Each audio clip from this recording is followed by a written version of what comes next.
హల్లెలూయా, హల్లెలూయా. కాబట్టి ప్రియ సంగమా, ప్రభు మాట్లాడుతున్నాడు, కుటుంబంలో స్త్రీ పాత్రగా నీవు రెండోదిగా ఏం చేయాల్సి, నీ భర్తకు నువ్వు లోబడాలి, న్యాయకత్వము చేయకూడదు. ఏ పని చేయాలని భర్తను అడగాలి. ఈరోజు ప్రభు సూటిగా నాతో మన అందరితో అడుగుతున్నాడు. ఏదైనా పని చేయడానికి వెళ్ళే ముందు భర్తను అడుగుతున్నామా? అలా నేను ఖచ్చితంగా నిజంగా చెప్తున్నాను, దేవుని సన్నిధిలో ఏ పని ఎక్కడికి వెళ్ళాలన్నా ఫస్ట్ భర్తను అడుగుతాను, అంతే. పాస్టర్ గారిని అడుగుతాను, అడిగే ఏదైనా వెళ్తాను. నేను ఒంటరిగా ఎక్కడికి వెళ్ళేదాన్ని కాదు. ఎక్కడికి వెళ్ళినా కొన్నిసార్లు ఆయనకి కష్టం రావడానికి ఇబ్బంది అయినా అన్నీ చెప్పి అన్నీ మాట్లాడి ఏం చేసి వెళ్ళేదాన్ని. ఏ పని ఆయనకు తెలియకుండా చేయలేదు ఇంతవరకు.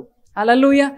గర్వంగా నేను చెప్పగలను. కాబట్టి నువ్వు నిజంగా దేవుని బిడ్డగా నీ కుటుంబంలో ఒక స్త్రీగా దేవుడు ఒక అద్భుతమైన రెస్పాన్సిబిలిటీ ఇచ్చాడైతే వాటిని చక్కగా నిర్వర్తించాలి. ఏది చెప్పకుండా మనం భర్తలకు చెప్పకుండా చేయొద్దు దయచేసి. హల్లెలూయా. రోజులు చూస్తే చాలామంది ఫైనాన్షియల్ ఎందుకు ఇబ్బందులు పడుతున్నారు తెలుసా? భార్యల వల్ల తెలియకుండా, భర్తకు తెలియకుండా చీరలని, అవి షాపింగ్లని, చీటీలని, చాలామంది చీటీలని రకరకాలు చేస్తూ ఉంటారు. చాలా భయంకరమైనది ప్రేదేని బట్టి అన్ని భర్తలకు చెప్పి మనం చేయాలి. మూడోదిగా మనం చూస్తే చూడండి, ద్వితీయోపదేశకాండం 6వ అధ్యాయం 7 నుంచి 9 వచనాలు. నీవు నీ కుమారులకు వాటిని అభ్యసింపజేసి నీ ఇంట కూర్చుండునప్పుడును త్రోవలో నడుచున్నప్పుడును పండుకొనున్నప్పుడును లేచినప్పుడును వాటిని గూర్చి మాటలాడవలెను సూచనగా వాటిని నీ చేతికి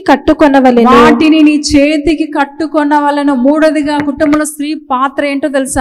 పిల్లలను దేవుల్లో ఏం చేయాలంట? నడిపించాలి. హల్లెలూయా. నడిపించే బాధ్యత నీకుంది. హల్లెలూయా. కేవలం వంట చేసి పిల్లలు స్కూల్ పంపించడం, కాలేజీలు లేక ఉద్యోగాలు పంపించడం కాదు. వారు ఎట్లా ఉన్నారు, దేవునిలో వారు ఉన్నారా లేదా, ఇది నడిపించే బాధ్యత ఎంతో ప్రాముఖ్యమైనది. ఈ బాధ్యత నువ్వు ఏం చేయాలంటే చక్కగా నిర్వర్తించాలి. అందుకే ఇక్కడ చూస్తే 6వ వచనం చూస్తే, నేడు నేను నీకు ఆజ్ఞాపించి ఈ మాటలు హృదయంలో ఉండవలను. నీవు నీ కుమారులను వాటిని అభ్యసింపజేసి నీ ఎంట కూర్చుండునప్పుడును త్రోవ నడుచుచున్నప్పుడును పండుకొనున్నప్పుడును లేచినప్పుడును వాటిని గూర్చి మాటలాడవలను సూచనగా వాటిని నీ చేతికి కట్టుకొనవలను. హల్లెలూయా, హల్లెలూయా అంటున్నాడు. సూచనగా వాటిని చేతికి కట్టుకొనవలను అంటే ఏంటో తెలుసా? ప్రతిసారి ప్రతి క్షణం వారికి చెప్తూనే ఉండాలి. వాడు విసుగు చెందినా పర్లేదు, వారు ఏం చేయాలి? మనం వారికి చెప్తూనే ఉండాలి. అందుకే అంటున్నాడు, వాడు కూర్చున్నప్పుడు, లేచినప్పుడు, పడుకున్నప్పుడు, ఏ పరిస్థితిలో అయినా వాడిని ఏం చేయాలంటే అది మాట్లాడుతూనే ఉండాలి. దేవుని గురించిన మాటలు వారికి బోధిస్తూనే ఉండాలి.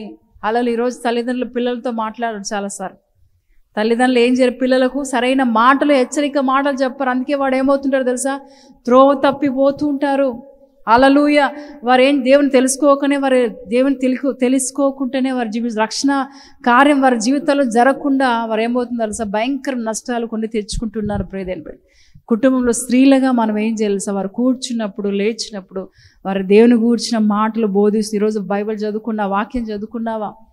ఈరోజు ప్రార్థన చేసుకున్నావు, దేవునితో సహవాసం చేసావా? ఈరోజు ఏం నేర్చుకున్నావు? హల్లెలూయా. ఈరోజు ఏ విధంగా కాలేజీలో జరిగింది, ఇవన్నీ కూడా వారితో మాట్లాడాలి. కొన్నిసార్లు దూరంగా ఉంటారు కదా, దూరంగా ఉన్నప్పుడు మనం ఏం చేయాలి? వాడు దూరంగా ఉన్నారులే అని మనం వదిలేయడానికి వీలు లేదు.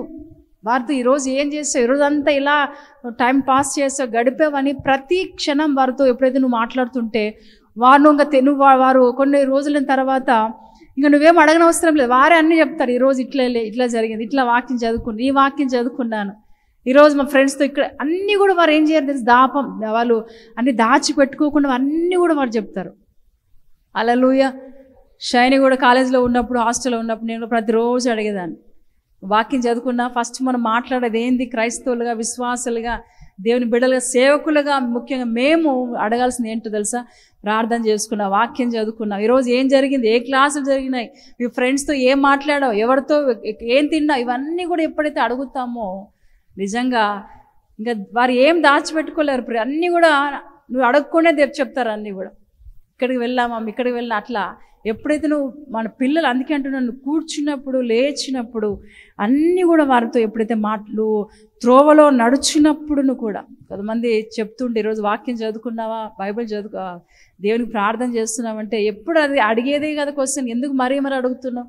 వాడు ఏమన్నా అనుకొని మనం ఏం చేయాలో అడగాల్సింది. హల్లెలూయా, హల్లెలూయా. అంటే అంటున్నాడు, త్రోవ నడిచినప్పుడు, పండుకున్నప్పుడు, లేచినప్పుడు వాటిని గూర్చి మాట్లాడవాలి. దేని గూర్చి? ఈ లోక సంబంధమైన మాటలు కాదు మాట్లాడాలంటే. కొంతమంది ఏం చేస్తారు, తల్లులు వారు ఇట్లా చేశారు, మన బంధువులు అట్లున్నారు, రక్తసం ఇట్లా, ఇవన్నీ గురించి పిల్లలు నేర్పిస్తుంటారు. ఎంత బాధాకరమైన విషయం అంటే, నిజంగా చాలా బాధాకరమైన విషయం.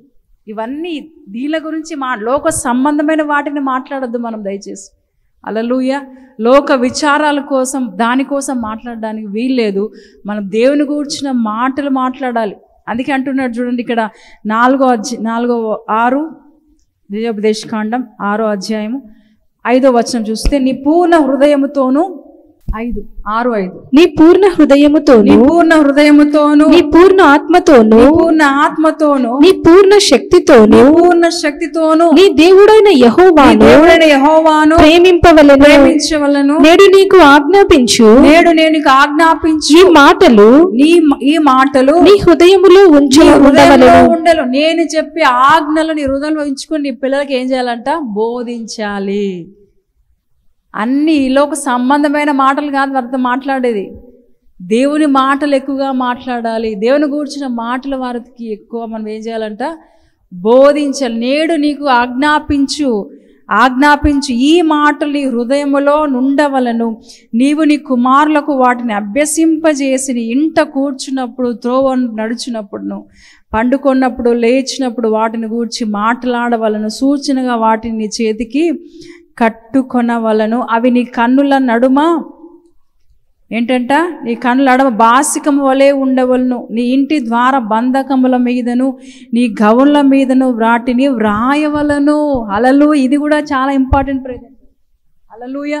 చాలాసార్లు మనం దేవుని వాక్యాన్ని చాలాసార్లు కదా ఇండ్లలో ఉండదు, వాక్యాలు అంతా ఉండవు. క్రైస్తవులు అనగానే ఏముండాలి తెలుసా? వాక్యం ఉండాలి. మన ఇంట్లో ఏం కావాలి? వాక్యం కనబడుతూ ఉండాలి. అలలు. అందుకే అంటున్నాడు, నీ ఇంట ద్వార బంధకముల మీదను, నీ గవుల మీదను వాటిని వ్రాయవలను. పర్టికులర్గా ప్రభు ఎందుకు మాట్లాడుతున్నాడు? నీ ఇంటి ద్వార బంధకముల మీదను, నీ గవుల మీదను వాటిని వ్రాయవలను. హల్లెలూయా. దేవుడు పర్టికులర్గా ఖచ్చితంగా మాట్లాడుతున్నాడు. నీ ద్వార బంధకాల, ఇంటి గోడల్లో, నీ ఇంట్లో అన్నీ కూడా వాక్యాలు ఉంచుకోవాలి. హల్లెలూయా. ఈరోజు పెట్టుకుంటున్నామా? ప్రభు మాట్లాడుతున్న ప్రియదేవుడు. ఒకరోజు ఒక చిన్న పాప, 5 సంవత్సరాల పాప తప్పిపోయింది. అది ఎక్కడికో వెళ్ళి తప్పిపోయింది. ఇంకా తల్లిదండ్రులు చాలా వెతుకుతున్నారు. వారు క్రిస్టియన్స్, క్రైస్తవ బిడ్డలు. అది వాళ్ళు వెతుకుతూ ఉన్నారు, ఎక్కడ కనపడలేదు. ఆ పిల్ల ఏడుస్తూ, చిన్న పిల్ల కదా, 5 సంవత్సరాల పిల్ల ఏడుస్తూ ఉంది. అక్కడ ఎవరో పోలీస్ స్టేషన్ తీసుకెళ్ళి ఆ అమ్మాయిని అప్పగించారు. ఈ అమ్మాయి అక్కడ తప్పిపోయింది, మీరు వాళ్ళకి ఇన్ఫామ్ చేయండి, వారి పేరెంట్స్కి ఇన్ఫామ్ చేయండి అని చెప్తే ఎవరో వచ్చి పోలీసులు ఇచ్చేసి వెళ్ళిపోయినారు. పోలీసులు వెతుకుతున్నారు, ఎక్కడ కనపడలేదు. ఆ చిన్న పాప ఏం చెప్తుంది? ఆ పాప ఎక్కడ అంటే అడ్రస్ చెప్పలేదు కదా అని వారు అడుగుతున్నా కానీ ఏం చెప్పట్లేదు. ఆ పాప అడ్రస్ తెలీదు అంటుంది. నాకు మా మమ్మీ కావాలి, డాడీ కావాలని గట్టిగా అరుస్తుంది, ఏడుస్తుంది. సరే వాళ్ళు అన్నారు, పోలీస్ అంటున్నారు, మీ ఇంట్లో ఏముంది అంటే ఆ అమ్మ ఏముంటుంది తెలుసా? మా ఇంటి నిండా వాక్యాలు ఉన్నాయి. ఏమున్నాయి? మా ఇంటి నిండా దేవుని వాక్యాలు ఉన్నాయి. అయితే చూడండి, నేను చూపిస్తాను రా అని అమ్మాయి చేసి మా ఇంటి ముందు ఆ ద్వారాల మీద, ఆ డోర్ల మీద దేవుని వాక్యం ఉంది, మా ఇంట్లో ఇవే ఉన్నాయి అని చెప్తుంది. సరే అని ఆ పోలీసులు మెల్లమెల్లగా అమ్మాయిని తీసుకుని వెళ్తుంటే ఒక ఇంటి దగ్గరకు వచ్చేసరికి ఒక డోర్ మీద వాక్యం కనబడుతుంది. ప్రియదేవుడు, వాక్యం కనబడగానే అమ్మాయి ఇదే మా ఇల్లు, ఆ పాప, చిన్న పాప పరిగెట్టుకుంటూ ఇదే మా ఇల్లు అని పరిగెట్టుకుంటూ ఆ డోర్ దగ్గర తలుపు తొడితే వాళ్ళ మమ్మీ డాడీ లోపల నుంచి వచ్చారు. ప్రియదేవుడు, అప్పుడు అంటున్నాను ఆ పోలీస్ అధికారి, అమ్మాయి మీరు క్రిస్టియన్, మీరు క్రైస్తవులు అంటే అవునయ్యా క్రైస్తవులు, మీరు పెట్టిన ఈ వాక్యాలను బట్టి ఈరోజు మీ పాప మీకు దొరికింది. ఒకవేళ ఈ వాక్యాలు లేకపోతే ఆమె ఏమి చెప్పలేదు, మా ఇంటి నిండా వాక్యాలు ఉన్నాయని చెప్తుంది, అంతేగాని ఏం ఇన్ఫార్మ్ చేయలేదు. ఆమె ఏం చెప్పలేదు, మీ ఇంట్లో ఏముందో మాకు తెలియదు కాబట్టి మీరు ఈ వాక్యాలను బట్టి, ఈ వాక్యాలు పెట్టుకున్నారు కాబట్టి మీ అమ్మాయి మీకు దొరికింది అని చెప్పాడు. ఎంత చక్కటి సాక్ష్యం చూడండి ఒకసారి. ఆలోచించిన ప్రియమైన బిడ్డ, ఎంత చక్కటి సాక్ష్య జీవితాన్ని వాళ్ళు కలిగి ఉన్నారు. ఈరోజు ప్రియమైన బిడ్డ, మన హృదయంలో వాక్యాన్ని పెట్టుకోవాలి. అంత మాత్రమే కాదు, మన ద్వార బంధకాలు, గోడల్లో అన్నిట్లో మనం ఏం చేయాలి? వాక్యాన్ని పెట్టుకోవాలి. నేను ఒక పాస్టర్ గారి ఇంట్లోకి వెళ్తే, వాష్రూమ్ కానీ వెళ్తే, ఆ లోపల వాష్రూమ్లో కూడా వాక్యం ఉంది. హల్లెలూయా. మనం ఎప్పుడైనా మనం పెడుతున్నామా? వాష్రూమ్లో కూడా వాక్యాన్ని పెట్టుకున్నాడు. నిజంగా ఎంతో సంతోషం అనిపించింది. ప్రియ సంగమా, నిజంగా దేవుని వాక్యం వల్ల ఏం చేస్తుంది తెలుసా? బ్రతికిస్తుంది. అది బాధల్లో మనకు నెమ్మదినిస్తుంది. హల్లెలూయా. బాధల్లో నెమ్మదినిస్తుంది. నువ్వు వాష్రూమ్కి వెళ్ళినా వాక్యం చదవచ్చు, కిచెన్లోకి వెళ్ళినా నీ వాక్యం చదవచ్చు, బెడ్రూమ్లోకి వెళ్ళినా, హాల్లో ఎక్కడ కూర్చున్న వాక్యం కనబడుతూ ఉండాలి. ఆ వాక్యం కనబడుతున్నప్పుడు దేవుడు మనతో సూటిగా మాట్లాడుతుంటాడు. ప్రియదేని బిడ్డ, హల్లెలూయా, హల్లెలూయా. ఎంత అద్భుతమైన మాట. నిజంగా ప్రభు ఈరోజు మాట్లాడుతున్నాడు. నీ పిల్లలకు నువ్వు ఏం చేయాలంట? బోధించాలి. నేడు నీకు నేను ఆజ్ఞాపించిన మాటలన్నిటినీ వాడు కూర్చున్నప్పుడు నీ పిల్లలకు నువ్వేం చేయాలి? అభ్యసింపజేయాలి, వారికి నేర్పించాలి, వారికి బోధించాలని ప్రభు మాట్లాడుతున్నాడు. ఈరోజు తల్లులు ఎట్లున్నారో తెలుసా? భయంకరమైన మాటలు, లోక సంబంధమైన మాటలు మాట్లాడుతుంటారు. అది కాదు మాట్లాడాల్సింది. దేవుని గూర్చిన మాటలు మనం ఏం చేయాలి తెలుసా? మన పిల్లలతో మాట్లాడాలి, డిస్కషన్ చేయాలి. హల్లెలూయా. ఈరోజు వాక్యం విన్నావు, ఈరోజు ఏం విన్నావు వాక్యం, ఈరోజు నీకేం అర్థమైంది ఆ వాక్యంలోని వారితో మనం ఏం చేయాలి? సంభాషించాలి తప్ప ఆ పాస్టర్ అట్లా చెప్పాడు, ఈ పాస్టర్ ఈమె సరిగ్గా చెప్పాల, ఇవి మాటలు కొన్నిసార్లు కొంతమంది. ఆయన బాగా చెప్పాడు వాక్యం, ఈమె బాగా చెప్పలేదు, ఆమె మంచిగా చెప్పింది. ఇలాంటి జడ్జిమెంట్ చేసే వాళ్ళు కూడా, తీర్పు తీర్చే వాళ్ళు కూడా చాలా మంది ఉన్నారు, కనబడుతున్నారు. హల్లెలూయా. ఇక్కడ ఈరోజు ప్రభు మాట్లాడుతూ ఇవన్నీ కూడా మన లో నుంచి తీసివేసుకోవాలి. ఈ బలహీనతలన్నీ కూడా మనం తీసివేసుకోవాలి. అప్పుడే కుటుంబంలో నీ యొక్క పాత్ర ఎంతో గొప్పగా ఉంటుంది. ప్రియదేని బిడ్డ, అప్పుడే నీ కుటుంబం కట్టబడుతుంది. నోవహు భార్య చక్కటి పాత్రను వహిస్తుంది, బాధ్యతను వహిస్తుంది కాబట్టి ఆ కుటుంబానంతా దేవుడు రక్షించాడు. అలలు రక్షణ అనే ఓడను కట్టుకున్నారు. కేవలం కనబడే ఓడ మాత్రమే కాదు, వారు రక్షణ అనే ఓడను కట్టుకున్నారు. గట్టిగా చప్పట్లు కొడదాం. అలలు కేవలం కనబడ్డాని ఓడ మాత్రమే కాదు, అలల లోపల వారి కుటుంబం రక్షణ అనే ఓడను కట్టుకున్నారు. ప్రియదేని బిడ్డ, దేవుడు చెప్పినట్టుగానే ప్రచండ వర్షం, 40 రాత్రులు 40 పగళ్ళు, మొట్టమొదటి వర్షం అదే. ఎప్పుడు వారు చూడలేదు ప్రియదేని బిడ్డ, ఎప్పుడు ఆ వర్షం గురించి ఎప్పుడు వినలేదు. ఎప్పుడైతే ఆ ప్రచండ వర్షం 40 రాత్రులు 40 పగలు పడిందో ఏమో తెలుసా? మొత్తం కొండలు, కోనలు, చేమలు, ఇల్లు, పర్వతాలు అన్నీ కూడా మునిగిపోయాయి. అందరూ కూడా చనిపోయారు. ఆ వర్షం వస్తుంటే చుట్టుపక్కల ఉన్న ప్రజలందరూ నోవా దగ్గరికి వెళ్ళి డోర్ను కొడుతున్నారు, తలుపును తడుతున్నారు. అయ్యా నన్ను రక్షించండి, వాళ్ళు లోపల తీసుకోండి. అప్పుడు ఆ డోర్ని ఎవరు క్లోజ్ చేశారు? మూసారు. ఎవరు మూసారు? నోవా కాదు. ఒకవేళ నోవాకు చెప్పింటే నోవా అందరినీ పిలుచుకునేవాడేమో. చూడండి ఎంత అద్భుతమైన విషయం. ఒకవేళ నోవాను లోపలికి వెళ్ళి డోర్ క్లోజ్ చేసుకొని చెప్పింటే అందరినీ పిలుచుకునేవాడేమో. కానీ ఎవరు అక్కడ డోర్ వేస్తారు, క్లోజ్ చేశారు? దేవుడు వేశాడు. వీరందరూ కూడా దేవునికి అయిష్టమైన వారని తెలుసు. వీరందరూ నాశనం కావాలని ఎరిగి వారందరిని రానికుండా డోర్ క్లోజ్ చేశాడు ఆ ప్రచండ వర్షం వచ్చినప్పుడు. హల్లెలూయా, హల్లెలూయా. నిజంగా అన్నీ కూడా మునిగిపోయాయి. ఆ ఓడ ఏమైంది తెలుసా? నీళ్ళ మీద నిలబడింది. హల్లెలూయా. మొత్తం మునిగిపోయాయి అన్నీ కూడా. ఓడ ఎక్కడ నిలబడింది తెలుసా? అరారాతు అనే పర్వతం మీద ఓడ నిలబడింది. వర్షం ఆగిపోయింది. హల్లెలూయా. నిజంగా అక్కడి నుంచి వారు ఏమయ్యారు తెలుసా? ఆ జనరేషన్ అక్కడి నుంచి స్టార్ట్ అయింది. ఇంకా అందరూ చనిపోయారు, అందరూ నాశనం అయిపోయారు. నోవా కుటుంబం నుంచి వారి స్టార్ట్ అయింది జనరేషన్ మొత్తం కూడా. హల్లెలూయా. అంటే ప్రియదేని బిడ్డ, మన పిల్లలకి ఏం చేయాలి? మనము వాటిని వాక్యాన్ని అభ్యసించాలి, అభ్యసింపచేయాలి. వాక్యాన్ని వారికి ఏం చేయాలి? నేర్పించాలి. వారితో మనం డిస్కషన్ చేయాలి. మాటలాడవలను అని దేవుడు చెప్తున్నాడు. హల్లెలూయా. వారితో ఏం చేయాలంటే మనము మాటలాడవలను. హల్లెలూయా. వారితో మనం సంభాషణ చేయాలి, డిస్కషన్ చేయాలి.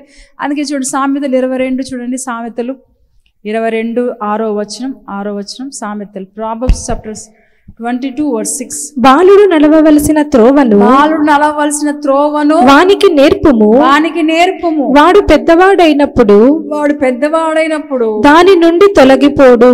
దాని నుండి వాడు ఏం కాడంట? తొలగిపోడు. నువ్వు చిన్నప్పుడు చెప్పకపోతే పెద్దవాడైన తర్వాత వాడు ఏం చేయలేడు. చాలా జాగ్రత్తగా గమనిద్దాం.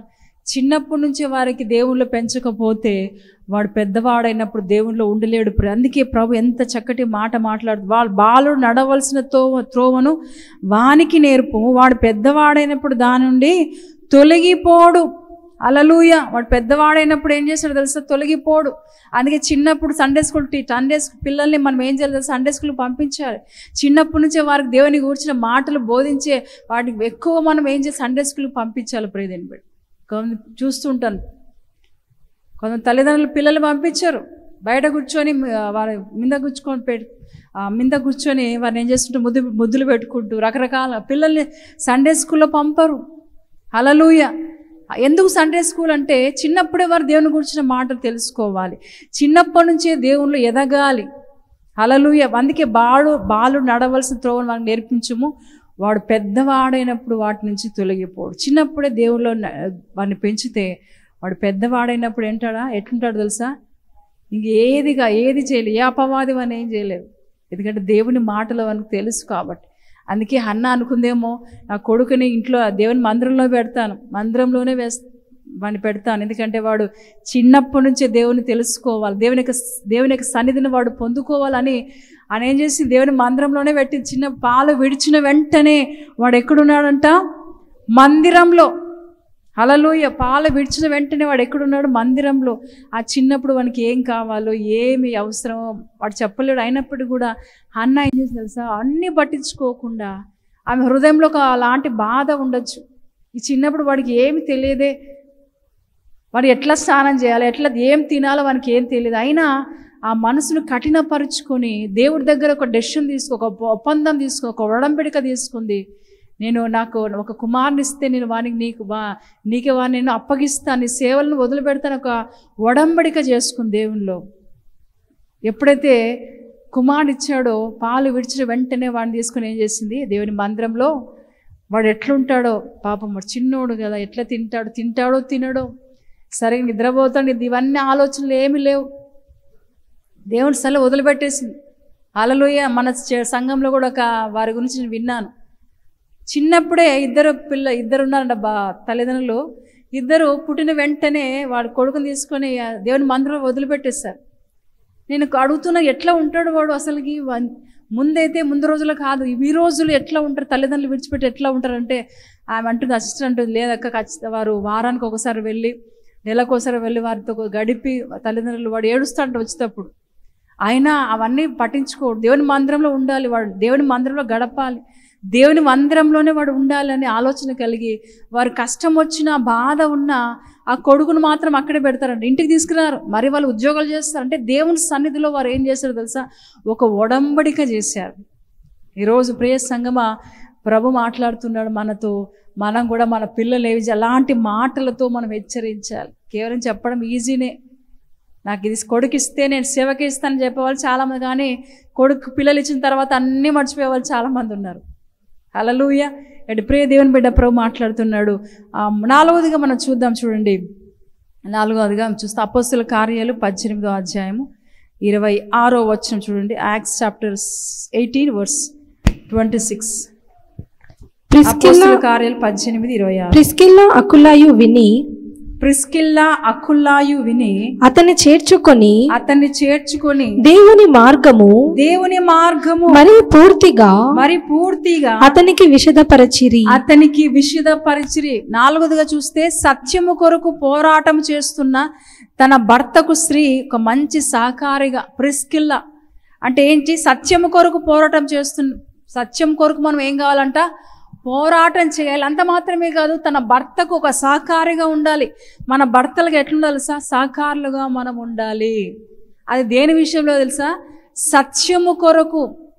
వాటి కొరకు ఆ సత్యము కొరకు ఎంత పోరాటమైనా చేయాలి. ప్రియదేని బిడ్డ, కొన్నిసార్లు భార్యలు ఉంటారు, ఎట్లుంటారో తెలుసా? భర్తలు తప్పు చేస్తున్నా నా భర్త మంచోడని ఆ భర్త చెప్పినట్టుగా భర్త ఎట్లా పోతే అట్లా వీళ్ళు కూడా భార్యలు ఏం చేసి సహకరిస్తుంటారు. ఇక్కడ మనం చూస్తే ప్రిస్కిల్లా గురించి ఇక్కడ రాయబడింది.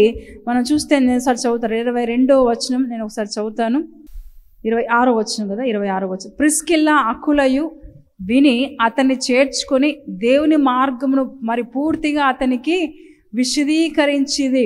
హల్లెలూయా. పైన వచనం చూడండి, అతడు ప్రభువు మార్గము విషయమై ఆ. ఉపదేశము పొంది తన ఆత్మయందు తీవ్రపడి 24 వచనం చదువుదాం. 24. అలెగ్జాంద్రియా వాడైన ఆ. అపోల్లో అను ఒక యూదుడు ఆ. ఎఫెసునకు వచ్చెను. ఎఫెసునకు వచ్చెను. అతడు విద్వాంసుడును విద్వాంసుడులను లేఖనముల యందు ఆ. ప్రవీణుడై ఉండెను. అతడు ప్రభువు మార్గము విషయమై ఉపదేశము పొంది తన ఆత్మయందు తీవ్రపడి యోహాను బాప్తిస్మము మాత్రమే తెలుసుకొనిన వాడైనను యేసును గూర్చిన సంగతులు వివరముగా చెప్పి బోధించుచు సమాజ మందిరములో ధైర్యముగా మాటలాడనారంభించిరి. ప్రిస్కిల అకులాయు విని అతన్ని చేర్చుకొని దేవుని మార్గము మరి పూర్తిగా అతనికి విశదపరచిరి. హల్లెలూయా. ఇక్కడ మనం చూస్తే ప్రిస్కిల్లా గురించి రాయబడింది. ఈమె తన భర్తకు ఎట్లుందంట, సహకారిగా ఉంది. చాలా ప్రాముఖ్యమైన విషయం. దేంట్లో తెలుసా? సత్యము కొరకు పోరాటం విషయంలో చాలా చక్కగా ఒక చక్కటి సహకారిగా కనబడుతుంది ప్రేదేని బిడ్డ. అందుకే మనం చూస్తున్నాం అకుల్లా ప్రిస్కుల్లా ఎంత చక్కటి భార్య భర్తలు అంటే, ఎంత చక్కటి బిడ్డలు అంటే, నిజంగా వారు ఇరువురు కలిసి దేవుని సేవలో ఎంతో గానో వారు శ్రమ పడేవారు. ఇరువురు కూడా దేవుని సేవల పరిచర్యలో వారు ఉండేవారు. అందుకే వారు ఇంట్లోనే సంఘాన్ని పెట్టుకున్నారు. ఇరువురు అకుల్లా ప్రిస్కిల్ల దగ్గరికి పౌలు కూడా వెళ్ళేవాడు. పౌలు కూడా వారితో కలిసి ఉండేవాడు. పౌలు ఏం చేసేవాడు? డేరాలు ఏం చేసేవాడు? కుట్టేవాడు. ఆ పనిలో మీరు ఎట్లున్నారంటే సహకారులుగా ఉన్నారు. ప్రిస్కిల్లా కదా, ఆ అకుల్లా చూడండి ఒక పురుషుడు కదా, పౌలు ఒక పురుషుడే. కాబట్టి వారిద్దరు కలిసి పనిలో అని సహకారంగా ఉండొచ్చు. కానీ ఇక్కడ మనం చూస్తే అకుల్లా ప్రిస్కిల్ ఇరువురు కూడా పౌలుకి ఎట్లున్నారంట? సహకారులుగా ఉన్నారు. ఎంత అద్భుతమైన విషయం. చాలాసార్లు స్త్రీలు మనం పురుషులతో వెళ్ళాం, నిజం మంచిదే. కానీ ఏ పని ఇక్కడ చేస్తున్నారు? దేవుని గురించి అంటే దేవుని సేవ చేస్తున్నారు, దేవుని పరిచయలో ఉన్నారు. నేను ఆడదాన్నే, నేను స్త్రీ కదా, నేను వెళ్ళవసరం లేదు, వాళ్ళు పురుషులు, వారు జెంట్స్ కదా, వారితో వెళ్ళనవసరం అనుకోలేదు. ఇక్కడ ఏం చేస్తుంది తెలుసా? సహకారిగా ఉంది ప్రిస్కిల్లా. ఎట్లుందంటే అకుల్లాకు ఎట్లుంది? సహకారిగా ఉంది, అన్ని విషయాల్లో సహకారిగా ఉంది. ప్రియదేని బిడ్డ, ఈరోజు ప్రియదేని బిడ్డ ప్రభు మాట్లాడుతున్న 4వదిగా కుటుంబంలో స్త్రీ యొక్క పాత్ర ఏంటంటే మన భర్తలకు సహకారులుగా ఉండాలి. హల్లెలూయా. దేని విషయంలో? సత్యము గురించిన దాంట్లో సత్యము కొరకై మనం ఏం చేయాలంటే పోరాడాలి. కొన్ని విషయాల్లో నిజంగా భార్యలు ఎట్లున్నారో తెలుసా? భర్తలకు ఏం హెల్ప్ చేయరు. ప్రియదేని ఎట్లయినా నీ పన్ను చూసుకో, నా పని ఏంటి అంటే పిల్లల్ని చూసుకోవడం, వంట చేయడం, పెట్టడం, అంతే. ఎంత కష్టపడు, ఏం నష్టాలు వచ్చినా నువ్వే దాన్ని భరించు, ఏం అప్పులైనా ఫైనాన్షియల్గా ఎన్ని ప్రాబ్లమ్స్ వచ్చినా నువ్వే భరించు అని భర్తలు పట్టించుకోరు. ప్రియదేని బట్టి రోజు ప్రభు మాట్లాడు సామెతల ఉపళ్ళు చూస్తే భార్య ఏం చేస్తుందంట? తెల్లవారు లేచి తన పిల్లల కొరకు, కుటుంబం కొరకు ఏం చేస్తుంటే అంత మాత్రమే కాదు, ఆమె పని చేయకుండా భోజనం చేయదు అని వాక్యం సెలవిస్తుంది. అంటే ఏంటి? భర్తకు సహాయకురాలుగా ఉంది. కుటుంబాన్ని ఉదయాన్నే లేచి అన్నీ చేసుకుంటుంది. హల్లెలూయా. అంటే ప్రియదేని బిడ్డ ప్రభు రోజు మాట్లాడుతున్నాడు, నీ భర్తలకు నువ్వు సహకారిగా ఉన్నావా? ఒక తోడుగా హెల్ప్ చేసే వ్యక్తిగా ఉన్నావా? ఈలో ఒక అంటే చెడు పనులు చేసే వాటిలో మనం తోడ్పడు, సహాయకరంగా ఉండదు. ఈ భర్త తప్పు చేస్తున్నాడు అనుకోండి, తాగుతున్నాడు అండి, తిరుగుతున్నాడు అనుకోండి, నువ్వేం చేయాలి? వారికి మంచిలే, తాగు, ఇంట్లో కూర్చో, ఆయనకి అన్నీ కూడా అరేంజ్ చేసి ఇంట్లో కూర్చోబెట్టి తాగించడం కాదు. అది సహకారం చేసే పనులు కాదు. ప్రియదేని బిడ్డ, తప్పు చేసి నీ భర్త ఇది మంచిది కాదు అని హెచ్చరించు. ప్రియదేని బిడ్డ, హల్లెలూయా. ఒకవేళ ఖచ్చితంగా వాడు నీ మాటలు విని ఏం చేస్తారు? వారు నువ్వు ప్రార్థన చేసి హెచ్చరించు. ఖచ్చితంగా నీ మాటలకు వాళ్ళు ఏం చేస్తారు? ఖచ్చితంగా వింటారు. ఒకరోజు మంచి సాక్ష్యాన్ని వారు కూడా సంపాదించుకుంటారు. ప్రియదేని బిడ్డ, హల్లెలూయా. కాబట్టి 4వది ఏంటంట? భార్య ఏం చేస్తుందంట? స్త్రీ ఏం చేస్తుంది? సత్యము కొరకు పోరాటం చేస్తున్న సత్యము కొరకు ఎంత పోరాటమైనా సరే భార్యగా నువ్వు ఒక సహకారిగా ఉండాలి. హల్లెలూయా. ఒక సహకారిగా, ఒక హెల్ప్ చేసే వ్యక్తిగా నీ భర్తకు సహాయకరంగా నీవు ఉండాలి తప్ప నా భర్త పని ఆయన చూసుకొని, ఆయన ఏమైనా చేసుకొని, నా పని ఏంటి? వంట చేయడం, తినడం, పండుకోవడం, అంతే. ఈ విధంగా కాదు. ప్రియదేని బిడ్డ, అన్నిట్లో నువ్వు సహకారిగా ఉండాలి. నీ భర్త కష్టపడుతున్నాడా, దిగులు పడుతున్నాడా, బాధపడుతున్నా, నష్టం వచ్చిందా, ఆ పరిస్థితులు నీ చేతనంత సహాయం చేయి. వారికి ఏదైనా గైడ్ లైన్స్ చెప్పు, వారికి ఏమన్నా నువ్వు సజెషన్ చెప్పు. ఖచ్చితంగా ఒక రోజు ఆ దేవుడు ఖచ్చితంగా వారి జీవితాల కార్యం జరిగిస్తాడు. ప్రేదేని బిడ్డ.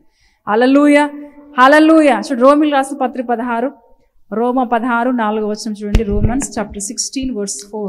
వారు నా ప్రాణము కొరకు, వారు నా ప్రాణము కొరకు, నా ప్రాణము కొరకు తమ ప్రాణములు ఇచ్చుటకైనను, తమ ప్రాణములకు ఇచ్చుటకైనను తెగించిరి. మరియు వారి ఇంట ఉన్న సంగమునకును వందనములు చెప్పుడి. నేను మాత్రము కాదు, అన్య జనులలోను సంఘముల వారందరూ వీరికి కృతజ్ఞులై ఉన్నారు. హల్లెలూయా. ఇక్కడ మొదటి వచనం చూస్తే కెంక్రేలో ఉన్న సంఘ పరిచారులకు ఫీబి అను మన సహోదరిని పరిశుద్ధులకు తగినట్టుగా ప్రభునందు చేర్చుకుని ఆమెకు మీ వల్ల కావలసిన ఏదైనా ఉన్న ఎడల సహాయం చేయవలని ఆమెను గురించి మీకు సిఫారసు చేయుచున్నాను. ఆమె అనేకులకును నాకును సహాయకురాలై ఉండెను. హల్లెలూయా. ఎవరు రాస్తున్నారు ఈ మాటలు? పౌలు. ఎవరి గురించి రాస్తున్నారు? ఫీబే గురించి. ఆమె ఎంతో నాకు సహకారం. కేవలం చూడండి, ఒక భార్య అంటే ఒక స్త్రీ, ఒక తల్లి ఏం చేస్తారు? సంఘానికి కూడా సహాయం చేసే వ్యక్తిగా ఉంది. సేవకులు కూడా హెల్ప్ చేసే వ్యక్తిగా ఉన్నారు. ఇక్కడ చూస్తే అందుకే ఫీబే గురించి రాస్తున్నాడు. ఆమె అనేకులకును నాకును సహాయకురాలై ఉండెను. హల్లెలూయా. ఎంత అద్భుతమైన మాట. కేవలం భర్తకు, పిల్లలకి, కుటుంబానికి సాయం చేసే వ్యక్తులుగా ఉండద్దు. మన సంఘానికి, అదేవిధంగా సేవకులకు మనం సహాయం చేసే వ్యక్తులుగా, స్త్రీలుగా ఉండాలి. ఈరోజు ఎట్లా, నా కుటుంబం నాదే, నా పిల్లలు నేనే, ఇంకా ఎవరికి నేను హెల్ప్ చేయను, నా కుటుంబం బాగుంటే చాలు. హల్లెలూయా. కాదు, ఇక్కడ ఫీబే ఎందుకు ఆమె గురించి సిఫారసు చేస్తున్నాడు తెలుసా? ఈయన అంటున్నాడు 4వ వచనం చూసినట్లయితే, వారు నా ప్రాణము కొరకు తమ ప్రాణం ఇచ్చుటకైనను తెగించిరి. మరియు వారి ఇంట ఉన్న సంఘమునకు వందనములు చెప్పు. నేను మాత్రము కాదు, అన్య జనుల్లో సంఘ వారందరూ వీరికి కృతజ్ఞులై ఉన్నారు. ఎంత అద్భుతమైన మనసు కలిగి ఉన్నారంటే, వారు అంటున్నాడు నా ప్రాణము కొరకు తమ ప్రాణములు ఇచ్చుటకైనను తెగించిరి. ఇలాంటి మనసు మనం కలిగి ఉండాలి. సేవకుడు బాధలో ఉన్నప్పుడు, సంఘము ఇబ్బందులో ఉన్నప్పుడు, ఒక కుటుంబంలో ఒక మంచి స్త్రీగా, ఒక భార్యగా, ఒక తల్లిగా నువ్వు ఏం చేయాలి తెలుసా? నీ సంఘానికి కావాల్సినవన్నీ కూడా సాయం చేయాలి. నీకేం అవసరం, ఏం కావాలో, వారిని సేవకులకు ఏం కావాలో తెలుసుకొని వారికి ఏం చేయాలో హెల్ప్ చేయాలి. ఇక్కడ ఇలా ఇంత మాట రాస్తున్నాడు పౌలు అంటే ఒకసారి ఆలోచించండి. ఫీబే గురించి రాస్తున్నాడు. ఈమె నా ప్రాణం కొరకు తమ ప్రాణాన్ని ఇచ్చేంతకైనా వారు ఏమయ్యారంట? తెగించారు. హల్లెలూయా. ప్రతి ఒక్కరు కళ్ళు మూసుకుందాం. నిజంగా కుటుంబంలో నీ యొక్క బాధ్యత ఏ విధంగా ఉండాలో, ఏ విధంగా జీవించాలో మనకు నేర్పించాడు ప్రభు. ఎన్నోసార్లు మనము కుటుంబంలో సరైన పాత్రను పోషించకుండా, సరైన బాధ్యత తీసుకోకుండా జీవిస్తున్నామేమో. అందుకే కొన్నిసార్లు ఇబ్బందులు, కొన్నిసార్లు కష్టాలు, నష్టాలు సంభవిస్తున్నాయి. అయితే ప్రభు ఈరోజు మాట్లాడాడు. కుటుంబంలో నీ పాత్ర ఏ విధంగా ఉండాలో మనకు నేర్పించాడు. ఇంతవరకు స్త్రీలు ఇంట్లో ఉండి పని చేసుకునే వారిగా ఉండాలి. నిజంగా సత్యముతో మనం జీవించాలి. భర్తకు లోబడాలి. నిజంగా ఎప్పుడైతే లోబడతావో, భయపడతావో, భర్త నిన్ను ప్రేమిస్తాడు. ప్రేదేని బిడ్డ. సహకారిగానే ఉండాలి. పిల్లలను చక్కటి రీతిలో నడిపించాలి, వారిని నేర్పించాలి, వారిని బోధించాలి. ఇరువురి ఏక మనసు, ఏక ఆత్మ కలిగి ఇరువురి నిర్ణయాలు ఒకే విధంగా ఉండాలి. ప్రేదేని బిడ్డ. నీ భర్త నువ్వు హత్తుకుని, ఎందుకంటే నీ భర్త నిన్ను హత్తుకున్నాడు. తల్లిదండ్రులు వదిలేసి, తల్లిదండ్రులు విడిచిపెట్టి నిన్ను హత్తుకున్నాడు. వారు ఇరువురు ఏక శరీరం అన్నారు. ఏక శరీరంగా భార్య భర్తలు ఇరువురు ఉండాలి. సరైన నిర్ణయాలు తీసుకోవాలి. ఒకే నిర్ణయం తీసుకోవాలి. ఒకే మాట, ఏక మనసు, ఏక ఆత్మ కలిగి ఉండాలి.